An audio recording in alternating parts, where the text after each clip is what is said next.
Aujourd'hui dans Mythbusters, On attendait un résultat et on l'a eu. Adam et Jamie testent un mythe de ciné qu'ils avaient dans la peau.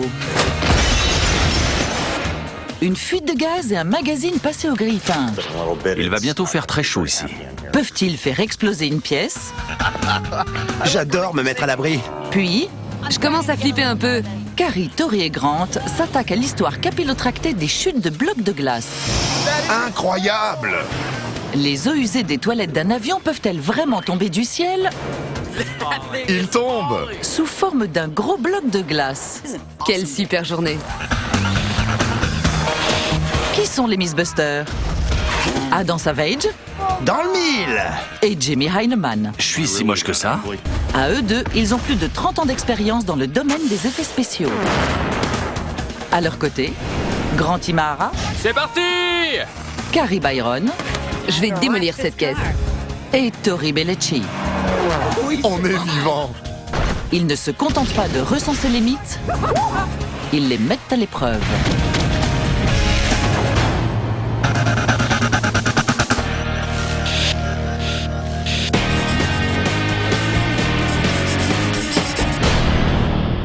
T'as vu La mort dans la peau? J'adore ce film. En fait, j'adore toute la trilogie de Jason Bourne. Il y a un mythe dans ce film que tu veux tester? À un moment, Bourne rentre dans un appartement par effraction, mais les méchants le poursuivent et il doit s'enfuir.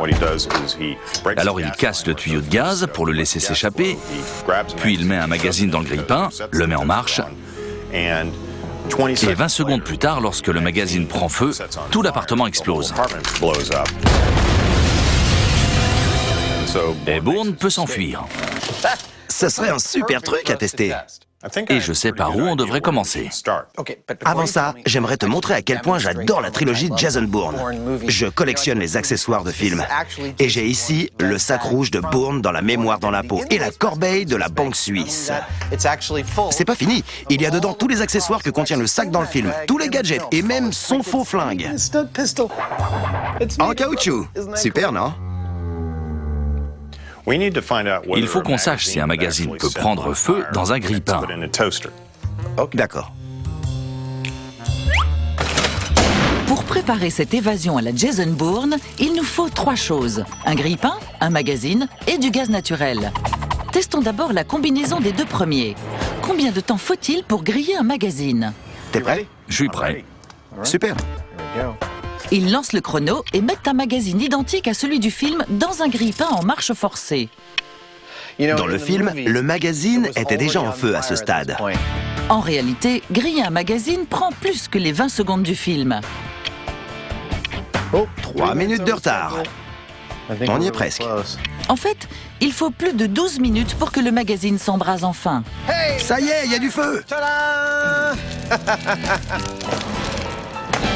Attention les enfants, on a des professionnels. Dans la réalité, c'est 12 minutes, alors que dans le film, c'est 25 secondes et quelques. Ça y est, il y a du feu. T'en penses quoi? Et à mon avis, ce magazine est le pire, vu l'épaisseur du papier. Et il existe différents formats de magazines. Tu penses qu'on devrait tester d'autres magazines pour voir s'ils brûlent plus ou moins vite? Exactement. Ça me plaît, allons-y. Il nous faut plein de grille-pains. Apparemment, un magazine brûle moins vite dans la réalité que dans le film. Les Mythbusters vont maintenant faire le test avec d'autres revues. Pour aller plus loin et vérifier si différentes sortes de magazines faits de différentes sortes de papier s'enflamment de différentes vitesses, nous allons en tester 6. On a un magazine identique à celui du film, des revues plus épaisses, des comics et un truc qui va sûrement prendre feu en quelques secondes. On va en placer un dans chaque grille-pain, lancer le chrono et on verra combien de temps ils mettent pour s'enflammer. Quoi de plus rigolo? Les 6 magazines sont en place, que le barbecue commence. On est en train de faire un truc qu'on ne devrait surtout pas faire. J'adore. Du feu. Le numéro 3. 1 minute 40.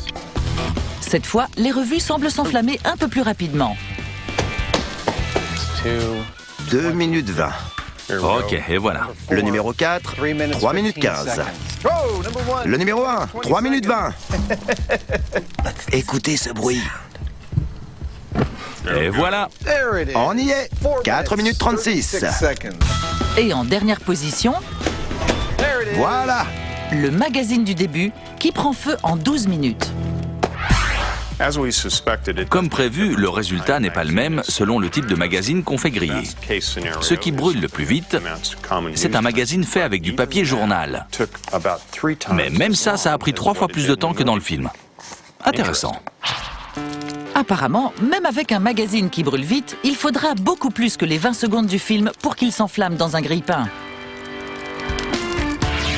Passons maintenant au dernier ingrédient de ce mélange explosif, le méthane. Le méthane est un gaz naturel. Et c'est en partie ce qui vous permet de cuisiner avec votre gazinière. C'est un combustible, mais il ne s'enflamme pas tout seul. Il lui faut une certaine quantité d'oxygène dans l'air pour brûler. Quelle quantité d'oxygène?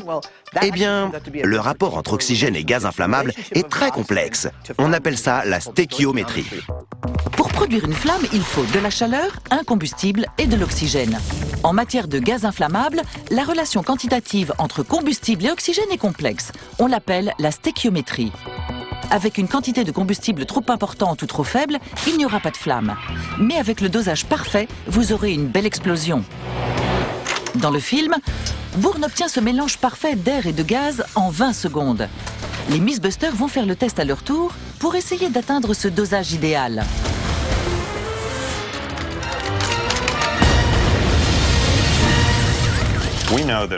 Pour créer une flamme avec du méthane, il nous faut un ratio combustible-oxygène compris entre 6 et 17%. Dans l'idéal, il faut 9% de méthane et le reste d'air. Mais on ne sait pas vraiment ce que ça va donner. Si on est en dessous des 9%, est-ce qu'on aura seulement un petit pouf? Et si on est pile à 9%, est-ce qu'on aura un vrai boom? Avant de le faire en vrai, on veut être sûr de ce qu'on fait. On a donc fabriqué un cube de 25 par 25 par 25 qui va nous permettre de mettre en pratique ces ratios et de voir ce que ça donne. Pendant que Jamie fait du bricolage, Adam bricole les ratios. Le ratio que je veux tester en priorité, c'est 9% de gaz dans l'air. Cette poche représente 9% du volume de la boîte. Je vais la remplir de gaz, puis je vais la relier à l'intérieur de la boîte. Ouvrir les 2 robinets et vider la poche de gaz dans la boîte.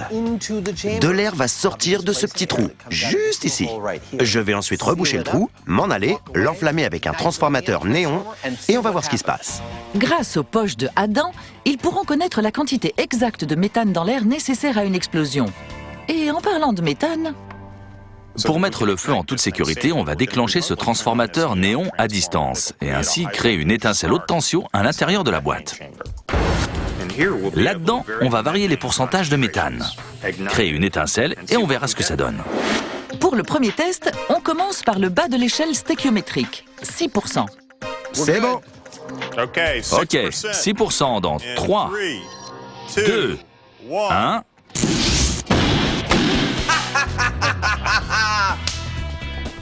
On attendait un résultat et on l'a eu.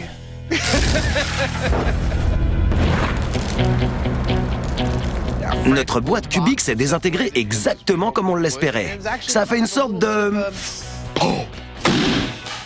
J'attendais une plus grosse explosion et j'ai envie de voir si notre ratio stéchiométrique idéal pourrait faire mieux. Moi aussi. Allons-y. D'accord. Avec 6%, c'est l'explosion assurée. Mais peut-être Bourne a-t-il réussi à obtenir le ratio idéal de 9% de méthane dans l'air. 9% dans 3, 2, 1... Ça détonne déjà plus. C'est sûr qu'avec 9% de méthane, ça détonne. Mais Adam est surpris d'avoir obtenu l'explosion mythique recherchée dans les 2 cas. C'est génial. On pensait qu'avec 6%, on aurait un mini-boom. Alors qu'avec 9, on aurait un gros boom. Mais c'est pas le cas. Et c'est encore mieux pour la renommée de ce mythe. Si on arrive à obtenir une explosion avec la plus petite quantité de méthane sur l'échelle stéchiométrique, ça rend la stratégie de diversion de Bourne plus faisable. Je ne dis pas que c'est facile, mais c'est faisable.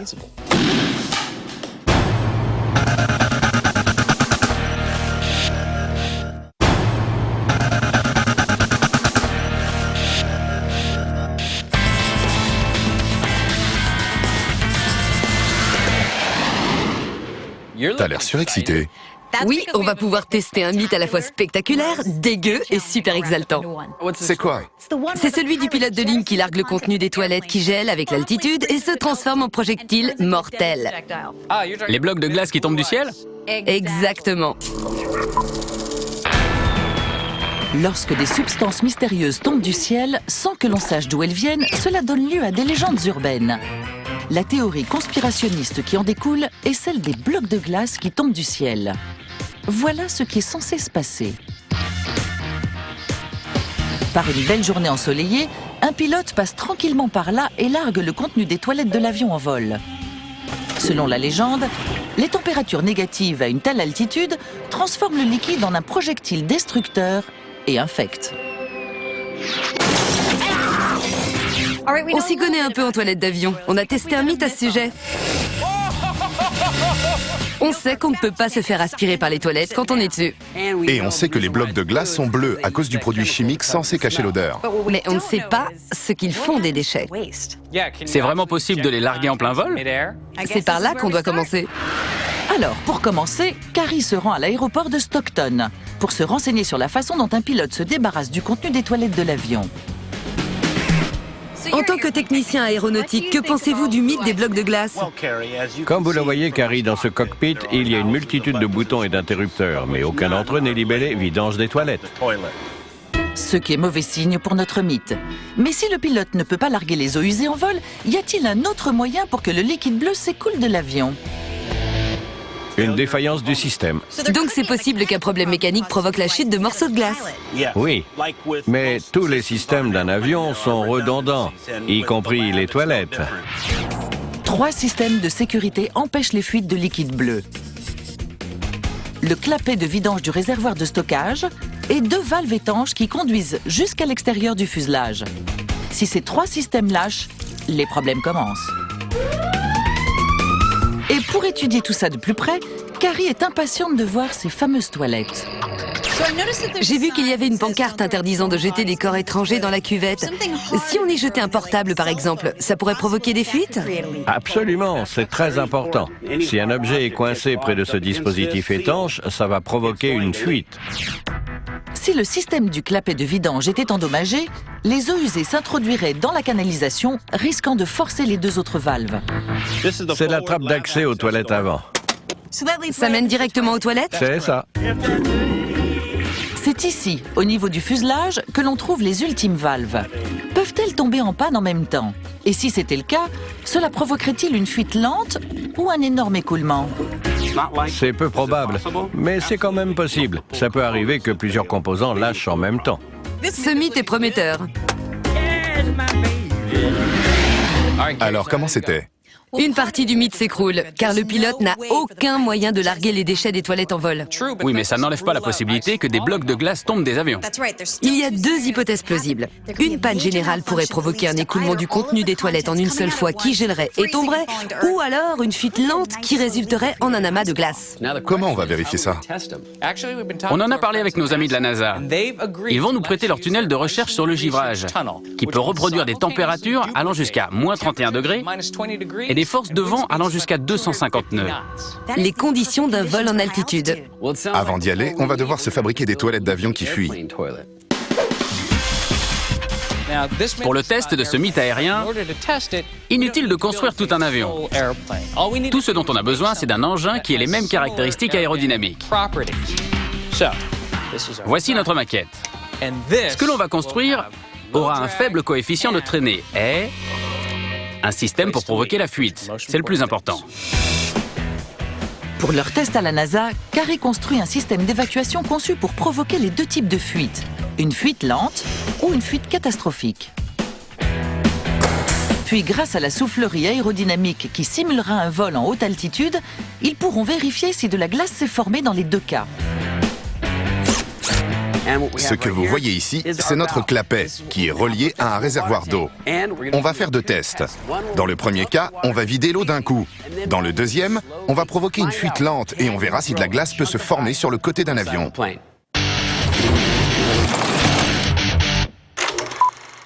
Jason Bourne sait comment faire une sortie explosive. Pourtant, un magazine passé au grille-pain suffit-il à faire exploser un appartement plein de gaz? Après quelques expériences préparatoires, Adam et Jamie passent au test grandeur nature. Pour reproduire l'explosion au gaz qu'on voit dans le film, on a besoin de deux choses. On m'avait dit que lancer ma propre émission m'ouvrirait bien des portes. La première, c'est du méthane, facile à obtenir. La deuxième, c'est l'appartement du film. On ne l'a pas. Alors on va le construire sur un champ de tir pour avoir de l'espace. En quelques heures, on va recréer cet appartement. Il nous faut absolument une bouteille de gaz proportionnelle à la taille de l'appartement. Mais je suis sûr que ça va très bien se passer. Pour savoir si on peut vraiment faire exploser un appartement simplement avec du gaz, un magazine et un grille-pain, Adam et Jamie vont reproduire les circonstances exactes de la scène du film, à commencer par la construction d'un appartement de 10 mètres par 5. Bonjour. Vous êtes là pour l'explosion? Pendant que Adam et ses acolytes construisent les murs, Jamie se charge du toit. Je m'occupe de l'assemblage du toit. En fait, je construis de grands panneaux de 5 mètres par 2. Je vais les recouvrir, puis grâce à un chariot élévateur, je vais les déposer à la place du toit. Un coup de tournevis pour finir, et on a un toit. Une fois le toit bien en place, C'est pas beau, mais c'est chez nous. tout le monde est prêt à s'occuper de l'intérieur. Cette pièce doit être hermétique, sinon le méthane qu'on va y introduire dans quelques minutes va s'échapper et ce serait dommage. Pour ça, j'utilise du gros scotch parce que c'est rapide et pas cher. En plus, je pourrais l'enlever quand on aura fini, tout comme les vis qu'on a utilisées pour construire l'appartement. Je vais recycler les matériaux parce que j'aime pas gaspiller. Enfin, sauf si tout ça est réduit à un tas d'échardes après l'explosion, bien sûr. Et pour apporter la touche finale, l'appartement est meublé avant de s'occuper du gaz. Super. On a une belle vue d'ici, on voit bien la vallée. Je sens que Jamie va détester ce truc. L'appartement est terminé et sera bientôt rempli de gaz hautement inflammable. Et s'il n'arrive pas à le faire exploser, Adam a tout prévu. J'ai fabriqué un système de ventilation pour pouvoir évacuer le gaz de la pièce. L'hypothèse la plus dangereuse de cette expérience, c'est qu'il ne se passe rien. On a découvert ça pendant l'émission Un téléphone dans une station-service. On avait une pièce pleine de vapeur d'essence qu'on n'a pas pu faire exploser et bien sûr, personne ne voulait s'en approcher. Allô, l'explosion? Allô? Si rien ne se passe, j'appuierai sur cet interrupteur qui mettra en marche les extracteurs pour évacuer le gaz de la pièce. Et on pourra recommencer en toute sécurité. Tout est en place. Je vais me mettre à l'abri. Voici notre bouteille de gaz équipée d'un détendeur et d'un débitmètre. Cet appareil a été programmé pour diffuser la même quantité de gaz dans notre pièce témoin que ce qu'on devrait normalement obtenir avec un conduit d'alimentation de gaz dans un appartement. Il y a une longue liste de choses que Jamie n'aime pas. Et si l'on peut croire à l'explosion du film, la mettre en pratique pourrait être autrement plus dangereuse.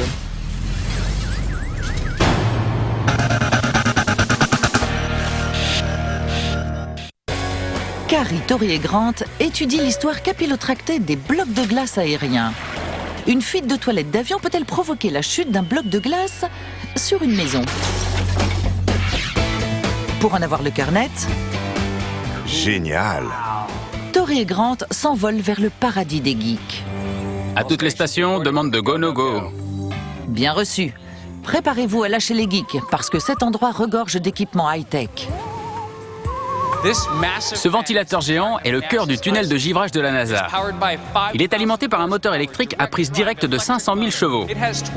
Avec ses 12 pales sur mesure et son diamètre de 25 mètres, il peut simuler des vents de plus de 300 nœuds. Et ce n'est que la première moitié de l'équation. Voici la deuxième moitié de l'équation. Le tunnel de givrage en lui-même. Le vent arrive par ici et fait chuter la température jusqu'à moins 30 degrés. Des outils extraordinaires, dont il faut faire bon usage. Pour mener notre expérience, on va mettre notre tronçon de fuselage dans la soufflerie aérodynamique. Donc je suis R2D2 ? Purée. Puis on va reproduire une vitesse du vent et une température identique à celle que l'on trouve en altitude. On va ensuite provoquer une fuite à l'intérieur du dispositif d'étanchéité, laisser la situation évoluer, et on verra si tout ceci entraîne le liquide bleu à former un bloc de glace. Souvenez-vous que l'équipe veut tester 2 types de fuites. Pour commencer, ils vont essayer la vidange catastrophique. Tout est en place, allons-y. Allez, c'est parti. C'est parti, on l'allume. Vitesse maximum. Ça faisait vraiment geek, c'est ça? On essaye de rendre la science cool, mec. C'est parti. Et pour rendre la science cool, voyons quand ça coule. Le ventilateur se met en marche, propulsant de l'air à une vitesse de 466 km/h. Puis l'échangeur thermique fait chuter la température à moins 20 degrés, comme en altitude. Notre construction est vraiment solide. Et maintenant, ils sont prêts à lancer le test de fuite catastrophique. Le liquide bleu va-t-il geler instantanément et former un bloc de glace? Vidange totale dans 3, 2, 1, go!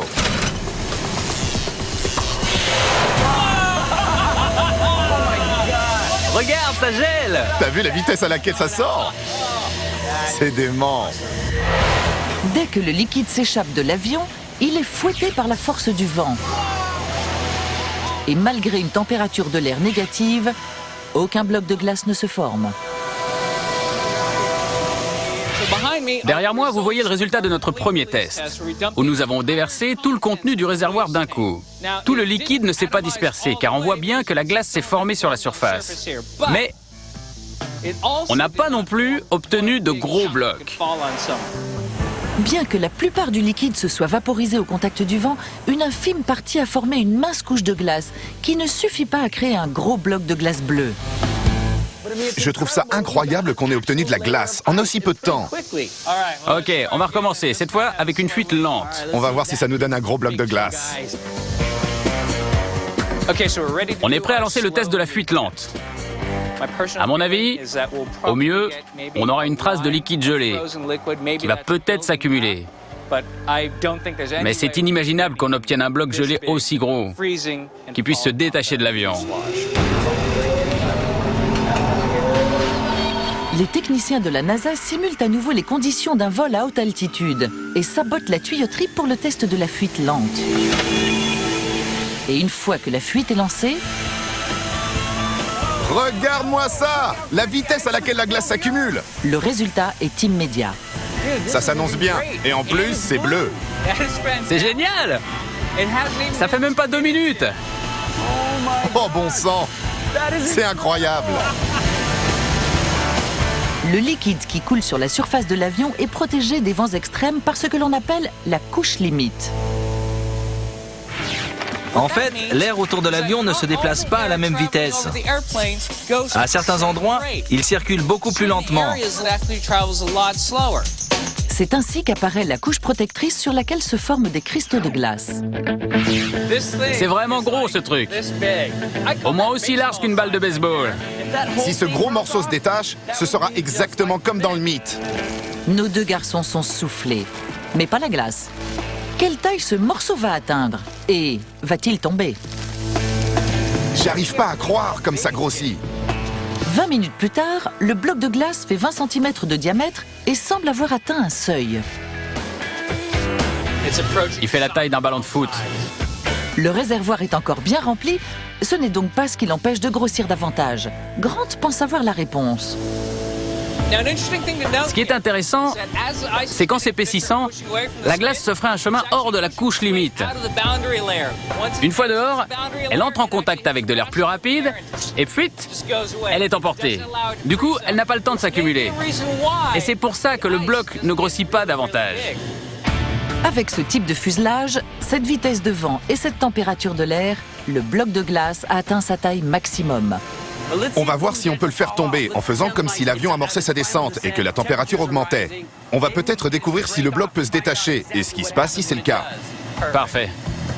On réchauffe tout ça. Cette théorie est peut-être la bonne. Parce que lorsque l'avion commence à descendre et que la température de l'air se réchauffe, De gros morceaux commencent à se détacher. ce n'est sûrement qu'une question de minutes avant que le bloc de glace bien arrimé à l'avion se transforme en missile. Moins 7 degrés. Et en effet, lorsque les conditions du tunnel de givrage correspondent à celles d'un vol à 3500 mètres d'altitude, c'est le décollage immédiat. Un énorme morceau s'est détaché d'un seul coup. Super, c'était parfait. Voilà la démonstration parfaite que ce mythe peut être expliqué par l'aérodynamique. C'était incroyable. C'est de la glace solide. Ça s'est passé tellement vite. Et ça s'est détaché en un énorme morceau. Ce mythe commence à être très crédible. Oui, mais reste à découvrir ce que devient la glace une fois tombé de l'avion. J'en reviens pas.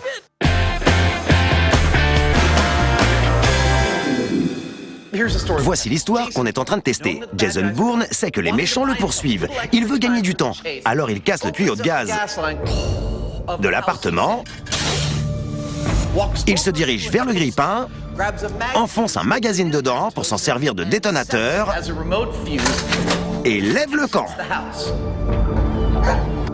30 secondes plus tard, une énorme explosion lui donne l'avance qu'il espérait. Cette scène est-elle plausible? On a réuni toutes les circonstances dans cette maison et on va lancer notre premier test. En bref, ce test va reproduire la scène du film dans les détails, à une exception près. D'après nos tests, il faut 2 bonnes minutes pour que le magazine prenne feu dans le grille-pain. Nous aurons donc environ 4 fois plus de gaz dans la pièce que ce que Bourne avait dans l'appartement au moment de l'explosion. En 2 minutes, dans notre cas, moins d'un quart de mètre cube de gaz aura envahi la maison. Et ce méthane ira directement vers le plafond. Notre source de combustion se trouvera à plus de 4 mètres.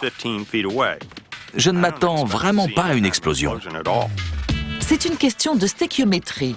En théorie, pour une pièce de cette dimension, cette quantité de méthane sera trop faible pour la faire exploser. Je suis prêt. Ok Adam, tu peux ouvrir le gaz. Bien sûr. Avec les Mythbusters, aucun mythe n'est confirmé tant qu'il n'a pas été testé. J'adore aller me mettre à l'abri. Je vois le gaz remplir la pièce. Le gaz emplit la pièce, mais je vois pas... Ah, de la fumée s'échappe du magazine. Ah oui, C'est super. c'est bon signe. C'est flippant d'observer une fuite de gaz inflammable dans une pièce où on a déclenché un feu. Où on va le faire.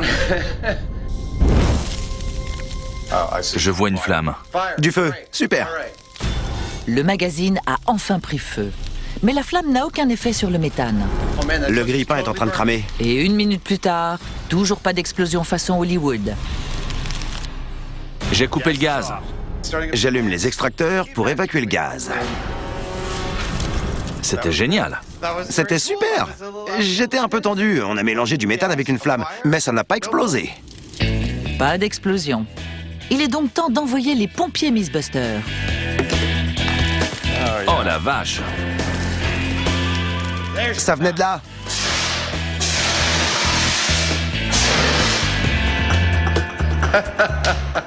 On savait, grâce à nos expériences précédentes, que combiner du gaz et du feu ne donne pas toujours le résultat espéré. Il faut un dosage parfait. On avait émis l'hypothèse que le fait de reproduire les circonstances exactes de la scène du film Grandeur Nature ne donnerait pas plus de résultats. Et c'est ce qui s'est passé. C'est rare, mais parfois, on a raison.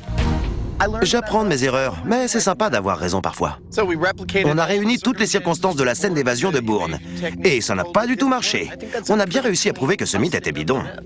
Ouais, il est bidon, mais je pensais à un truc. Ouais. Si on trouve quelque chose qui peut brûler plus longtemps, il va finir par se passer un truc.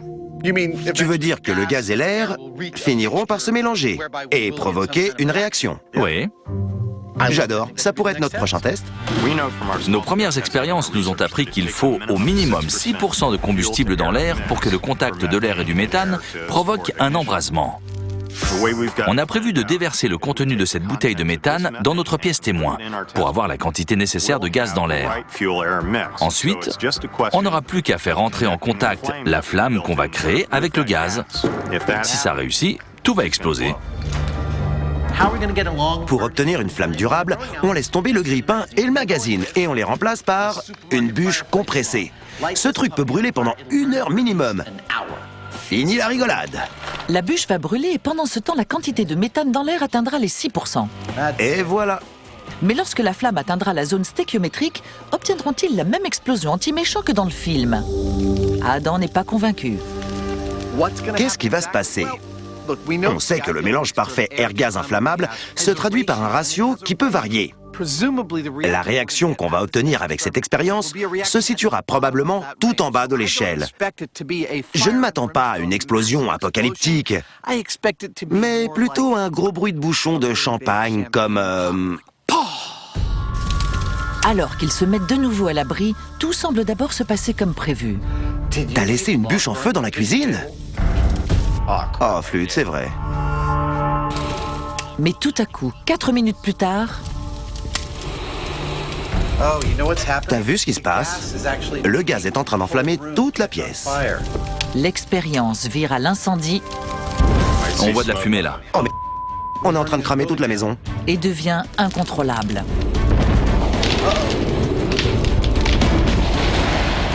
Ça y est, on a un souffle.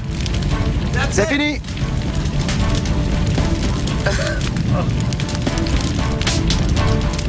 Je sais pas si on va réussir à éteindre cet incendie. On devrait aller chercher le tuyau d'arrosage. Faut couper le gaz. Le gaz est coupé. Les Mythbusters déclenchent le protocole de sécurité Attention, et s'approchent prudemment du brasier de leur appartement. Va pas à l'intérieur. je ne vois pas de flamme. Regardez ce qu'a fait le souffle. Ça ne ressemblait peut-être pas à l'explosion du film, C'est pas beau à voir là-dedans. mais le méthane a fait de sacrés dégâts dans l'appartement. Contrairement à l'expérience précédente, le gaz a énormément enrichi l'atmosphère. Le feu s'est donc déclaré beaucoup plus haut et avec une température plus élevée que si la pièce avait été en plein air. D'un coup, le feu est monté très haut, jusqu'au plafond, et on voyait carrément de la fumée sortir du toit. Puis, le mélange de gaz et d'air a atteint le bas de la zone stéchiométrique et s'est embrasé dans toute la pièce. Le verre a été cassé sur quelques fenêtres et sur la porte-fenêtre du fond. De toute évidence, on a obtenu une réaction importante, mais rien de comparable à ce qu'on voit dans le film. Pas de gros boom, mais une petite explosion suffisante pour retarder les méchants.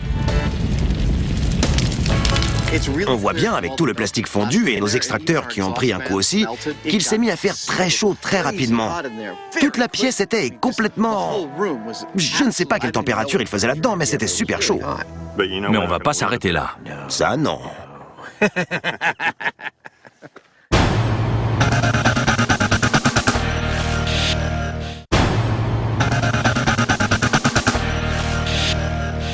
Voilà où on en est.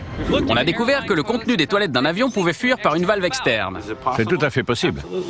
On a fabriqué notre propre fuselage, on a emprunté le tunnel de dégivrage de la NASA et l'expérience a montré que de gros morceaux de glace pouvaient se former sur le côté, puis se détacher de l'avion. On va maintenant tenter de découvrir ce qui se passe lorsque ces blocs de glace tombent de l'avion. Pour que ce mythe soit confirmé, on doit voir ce bloc de glace tomber et atterrir au sol en un seul morceau, et avec une force mortelle. Voici la dernière pièce de l'énigme du bloc de glace aérien. En tombant de 3500 mètres d'altitude à une vitesse terminale de 260 km/h, le bloc de glace va-t-il rester entier ou bien l'érosion du vent et le réchauffement de la température vont-ils le transformer en une pluie bleue inoffensive? Pour le savoir, l'équipe a mis au point un plan d'action spectaculaire. On va monter dans un avion, prendre un gros morceau de glace avec nous et le larguer en vol. Quelques chuteurs libres vont sauter en même temps pour suivre le trajet du bloc de glace. Et Carrie va en faire partie. Nick, le chef de l'équipe des chuteurs, aura la lourde responsabilité de planifier la chute. Parce que si le mythe se vérifie et que le bloc de glace tombe en un morceau au mauvais endroit, ça pourrait être très dangereux. Nick, comment peut-on calculer avec précision l'endroit où va atterrir un objet? On doit d'abord mesurer la vitesse de la chute libre de l'objet. Ensuite, il faut prendre en compte le fait qu'il y ait beaucoup de vent ici, ce qui va influencer sa course. Enfin, l'avion aussi sera en mouvement lorsque nous allons jeter l'objet en vol. Celui-ci tombera donc vers l'avant. On se sert de ces trois éléments pour faire une estimation de l'endroit où nous devrons larguer l'objet pour qu'il atterrisse sur la cible. T'es prêt? Ça a l'air très simple. Alors Grant, comment s'y prend-on? Voilà comment on va procéder. Carrie et Nick seront dans l'avion avec le bloc de glace. Et en se basant sur les conditions atmosphériques et sur les calculs de Nick, ils sauront quand larguer le bloc de glace, à une altitude qu'ils jugeront sûre. T'as fait ça toute ta vie. Ensuite, Nick et Carrie vont sauter pour suivre le bloc de glace. Ça va bien se passer. Je vais tout vérifier. Pendant ce temps-là, Tori et moi, on va rester au sol pour suivre le bloc de glace d'ici et repérer la zone d'impact. Carrie s'est chargée de préparer un morceau de glace de la même taille que celui obtenu suite au test de la NASA, aussi gros qu'un ballon de basket. Comme on le voit de loin, il sera facile à retrouver. Pour que le mythe soit confirmé, on doit voir ce bloc de glace tomber et atterrir au sol en un seul morceau. Bonne chance. Bonne chance, les gars. Merci. Ce qui va se passer, à mon avis, Carrie va hurler comme une tarée et peut-être même se faire dessus. Mais je pense que le bloc de glace va atterrir en un seul morceau. Voilà la glace. Bonne chance. C'est parti. Malgré toutes leurs précautions, il leur faudra une bonne dose de chance. Leur objectif ? Larguer Carrie et le bloc de glace d'une altitude de 3500 mètres.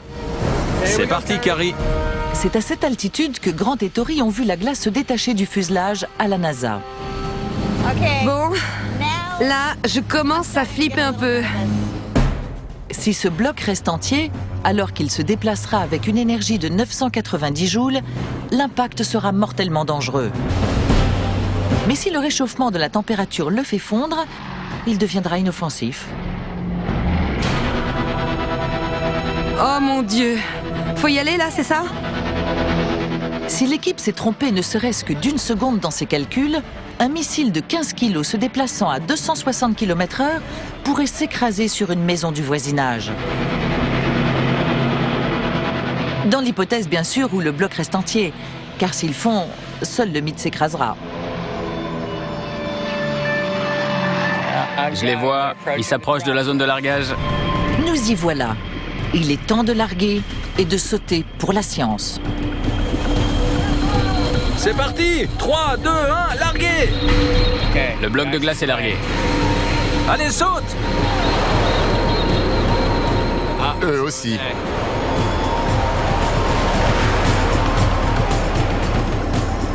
Nick réussit à filmer de manière extraordinaire la chute du bloc de glace. Regarde la vitesse à laquelle il tombe. Ce truc est en chute libre. Carrie confirme que jusque-là, tout se passe bien. À 1500 mètres d'altitude, le bloc de glace est toujours intact. Regarde, il est resté entier. C'est dingue, mec. Cela va-t-il durer alors que le bloc s'approche dangereusement du sol?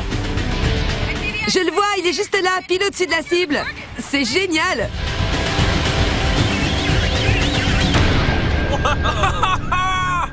T'as vu l'ampleur de l'impact? Il est resté entier. Et il est tombé à moins de 50 mètres de la zone prévue. Salut Tori. Salut Grant. La voilà. Elle arrive vite. Tu l'as fait. Joli. Quelle aventure et quel test! Pas étonnant que le taux d'adrénaline de Carrie soit au plus haut. Bien joué. Allez, on va voir le bloc de glace. Vous l'avez vu? Ouais, il est là-bas. Je vois le drapeau. Il est entier? Il l'était avant de toucher le sol. Et c'est toujours le cas. Regardez-moi ça. Il s'est carrément enfoncé dans le sol. Ça fait un bel impact. Il a peut-être légèrement fondu le temps que l'équipe le retrouve. Mais le cratère qu'il a creusé en tombant illustre bien son pouvoir destructeur. Voici la taille du bloc de glace qu'on a largué de l'avion. Il est identique à celui qui s'est formé et détaché dans le tunnel de dégivrage de la NASA. Le bloc de glace a très rapidement atteint sa vitesse terminale et il a creusé un cratère de taille en retombant. En plus, il est quasiment resté entier pendant toute sa chute. En voyant le bloc de glace sur le lieu de l'impact, j'ai trouvé qu'il ressemblait vraiment au morceau de glace bleu que j'avais vu sur Internet et qui était supposé être tombé sur des maisons. Un pilote ne peut pas larguer le contenu des toilettes de son avion en vol, donc cette partie du mythe est bidon. Mais le phénomène en lui-même est confirmé car le bloc de glace a atteint le sol. Tout à fait confirmé. J'approuve à 100%. Confirmé. Mais la probabilité que 3 pannes mécaniques provoquent la chute de glace bleue sur votre maison reste tout de même assez faible. Je vais passer mon temps à regarder si aucun bloc de glace me tombe pas dessus. Je vais prendre une assurance bloc de glace. Je connais quelqu'un. C'est vrai? Je te filerai ses coordonnées.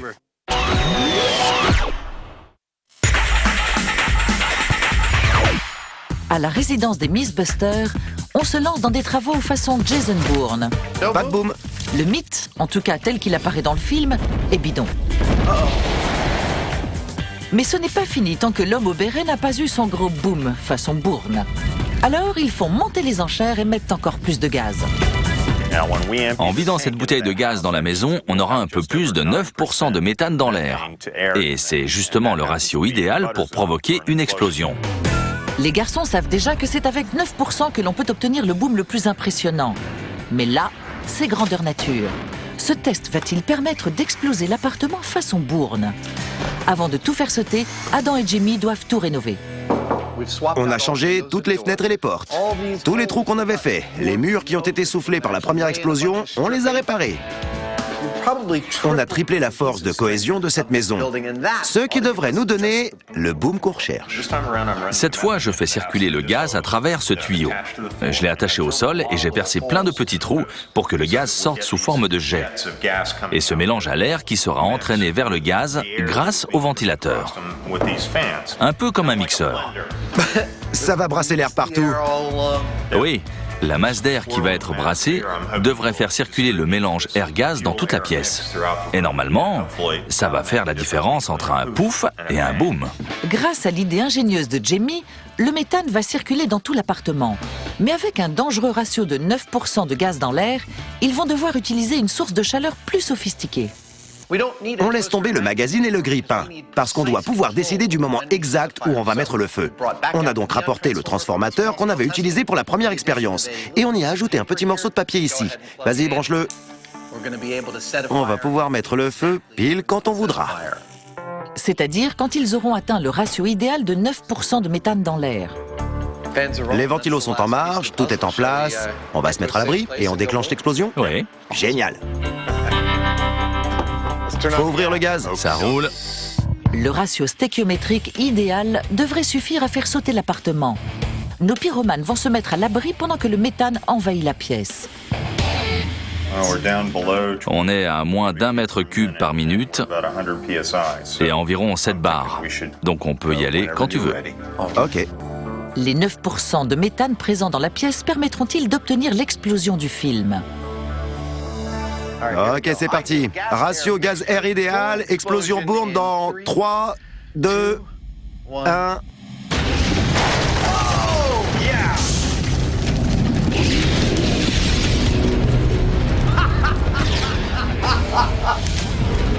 C'était génial. On a fait exploser toute la façade avant. Ouais, On l'aurait voulu, on n'aurait pas fait mieux. c'était parfait. Et voilà, une magnifique explosion d'appartement sur commande. Contrairement à l'explosion du film, celle-ci a eu la politesse de s'arrêter toute seule. Enfin, presque. Moralité, voilà ce qui arrive quand on mélange science et Mythbusters. Bon, faisons le point. C'était plutôt amusant, on a quand même fait sauter le mur, mais je tiens à signaler qu'aucune fenêtre n'a été cassée. On n'a pas eu de gros boom et c'était plutôt un pouf. Et ça n'a rien à voir avec ce qui se passe dans le film. On a utilisé le ratio parfait de gaz dans l'air. On a installé des ventilateurs, on a fait du mieux qu'on pouvait. Alors ça vous donne une idée du truc. Ça n'a rien à voir avec la scène du film. On est clairement fait pour ce boulot. Ouais, mais c'est dommage, on avait une belle vue de cette maison.